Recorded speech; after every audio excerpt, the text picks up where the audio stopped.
if I walk into a dentist and the dental assistant comes and serves me, comes and helps me first, and the dentist is nowhere to be found, and he comes in like an hour later after she cleans my teeth, I'm going to be like, what did I really pay for here? You can probably train an assistant or something, one of your favorite clients that loves to get involved in how, train them how to do measurements, and then no one needs to know that they're not like fully qualified trainers.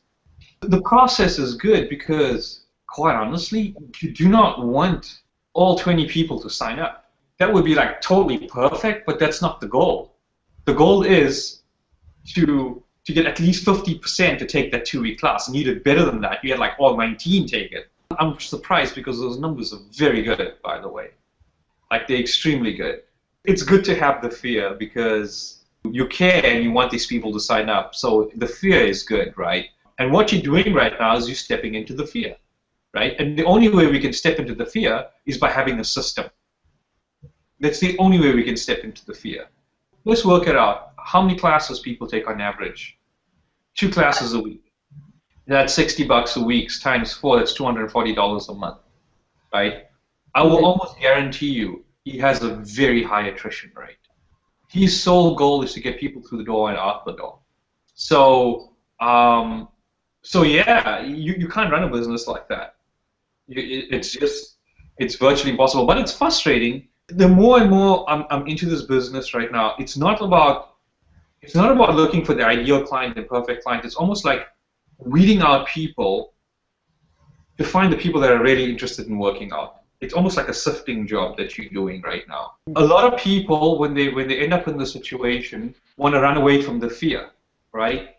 And it's actually quite concerning because if you think about it, if you put all this time and effort in, you got these people for 2 weeks free boot camp and no one takes class, right?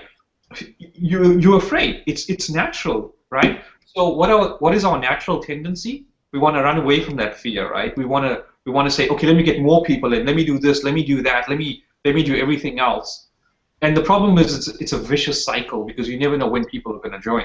So what I like about your approach is you're not running away from the fear. You're stepping into the fear. And now you got 2 points. You got 2 checkpoints. You got one checkpoint is a call to them, and the other checkpoint is a final weigh-in.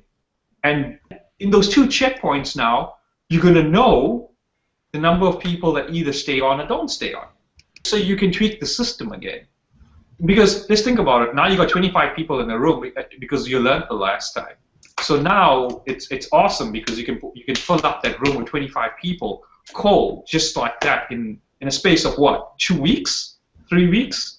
I like this. I like that you're afraid in a good way because you're stepping into what you need to do, but it's stuck still if no one signs up, Let's not make any mistake about that. I'm confident that you're there and they're seeing you and they're getting the value. So, and the next smart thing to do is the next conversation you have, you should be able to measure the motivation of these people. I learned this concept like in 2006. One sales guy was teaching me this thing. It's called, whenever people go through a sales conversation or they're talking to someone over the phone or whatever, they'll be like, oh, I have this product, buy it from me, blah, blah, blah.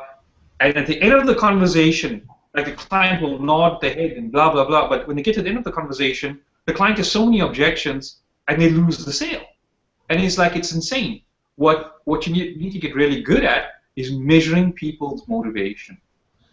And you did that already. When the first group you had, there was one lady that wasn't interested at all. She was gone. There was zero motivation in there, right? That's a good thing. Now you got 18 people starting on Monday. My question to you is, how do you measure the motivation when you talk to them on Thursday?